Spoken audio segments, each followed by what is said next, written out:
natin, the patriarch, the chairman of Mega Prime Foods is Mr. William Tiu Lim.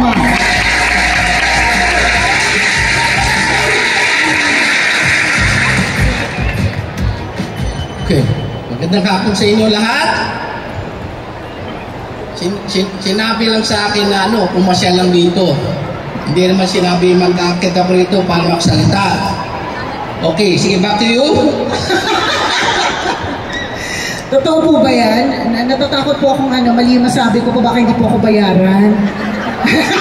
Okay lang. Chairman, go ahead. Okay, thank you kay Chef Ninong Rai.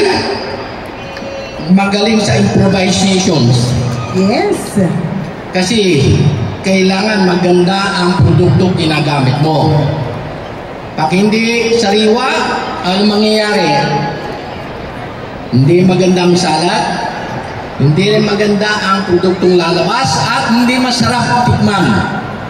Tama ba yun? Sino ba dyan, kunyari, nagsya-chef dyan? Taas kamay.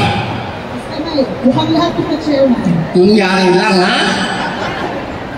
Pero at least makikita mo, very versatile ang produkto natin, maski na saan mo gagamitin, pwede.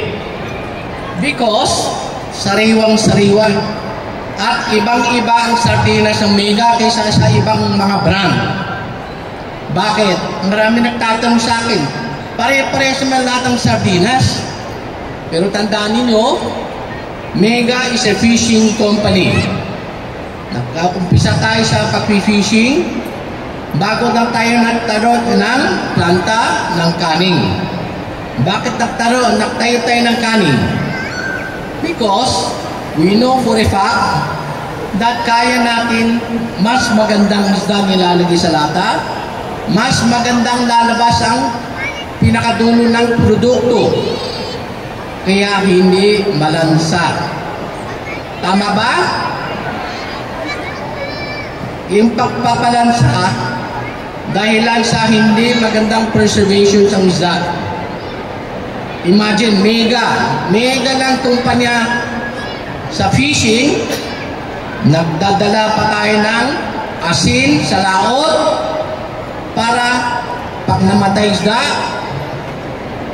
inaasin pa natin ang solutions, parang namamatay sa natural environment na which is medyo maalat.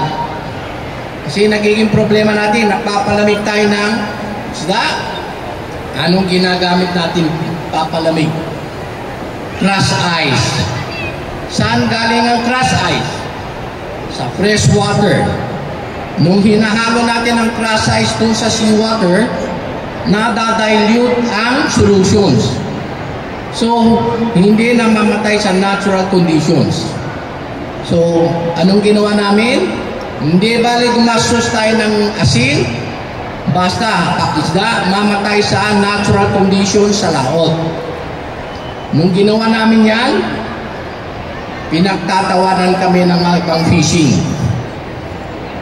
Ang alat-alat at kinakalawang ng mga plancha dun sa laot at nagdadala pa kami ng asin. Anong dahilan?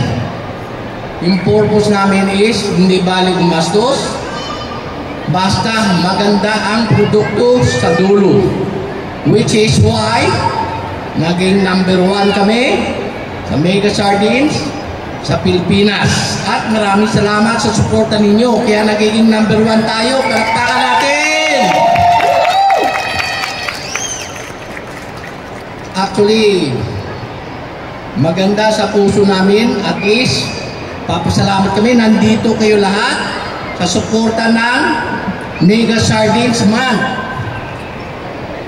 In fact, sa Zamboanga, kakatapos namin ng National Congress of Sardines sa Zamboanga. That's in October.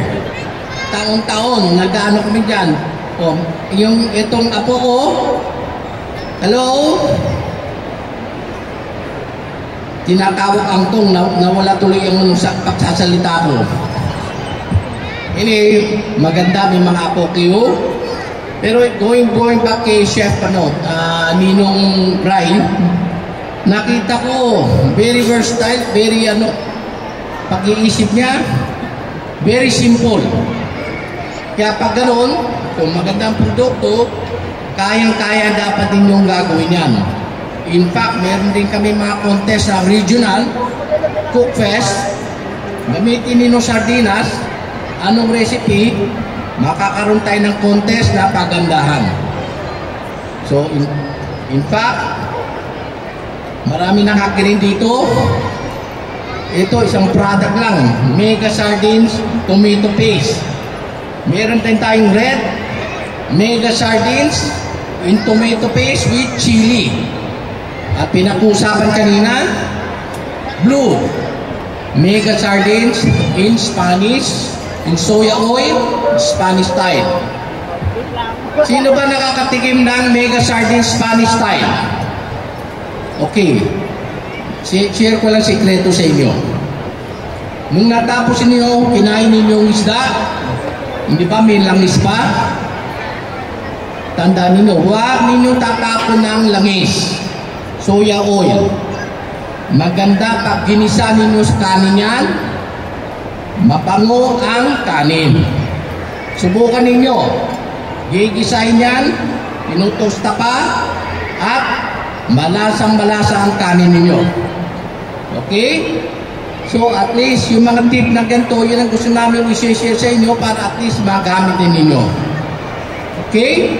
So, pinagmamadali na ako dyan kasi mahaba pang programa nito. Anyway, maraming salamat again at hopefully next year, nandito pa rin kayo sa suporta at maraming salamat sa mga suporta ninyo. Thank you. Thank you